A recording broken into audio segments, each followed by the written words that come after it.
ಅದು ಏನಾದರೂ ಆಗಲಿ, ಅದು ಎಂಥ ಅಪಪ್ರಚಾರವೇ ಆಗಲಿ, ನೀವು ಶುದ್ಧವಾಗಿರಿ, ನಿಮ್ಮ ಉದ್ದೇಶಗಳು ಶುದ್ಧವಾಗಿರಲಿ. ದೇವರನ್ನ ನಂಬಿ ಕೆಲಸದಲ್ಲೇ ದೇವರನ್ನ ಕಾಣಿ.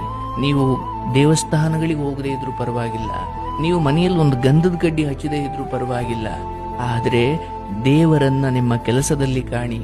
ದೇವರನ್ನ ಹಿರಿಯರಿಗೆ ಗೌರವ ಕೊಡೋದ್ರಲ್ಲಿ ಕಾಣಿ. ದೇವರನ್ನ ಸಜ್ಜನರ ಸಹವಾಸದಲ್ಲಿ ಕಾಣಿ. ದೇವರನ್ನ ಜ್ಞಾನವನ್ನ ಸಂಪಾದಿಸುವುದರಲ್ಲಿ ಕಾಣಿ. ದೇವರನ್ನ ಕೈ ನೀಡಿ ಒಬ್ಬರಿಗೆ ಕೊಡುವುದರಲ್ಲಿ ಕಾಣಿ.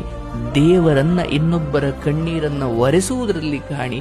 ಹಂಗೂ ಇದೆಲ್ಲವೂ ಮುಗೀತು ಅಂದ್ರೆ ಒಂದು ದಿನ ಒಂದು ಸಮಯ ಬಿಡುವು ಮಾಡಿಕೊಂಡು ದೇವಸ್ಥಾನಕ್ಕೆ ಹೋಗಿ ಬನ್ನಿ.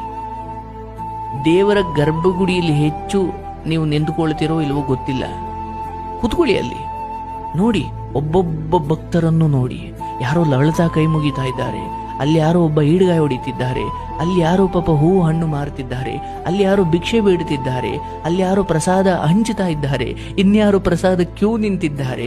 ಒಂದು ದೇವಸ್ಥಾನ ನಿಮಗೆ ಎಷ್ಟು ರೀತಿಯ ದರ್ಶನಗಳನ್ನು ನೀಡುತ್ತೆ. ಬರೀ ದೇವರ ದರ್ಶನ ಮಾಡಿ ಬರುವುದಲ್ಲ, ಜನರು ಎಂತೆಂಥವರಿದ್ದಾರೆ.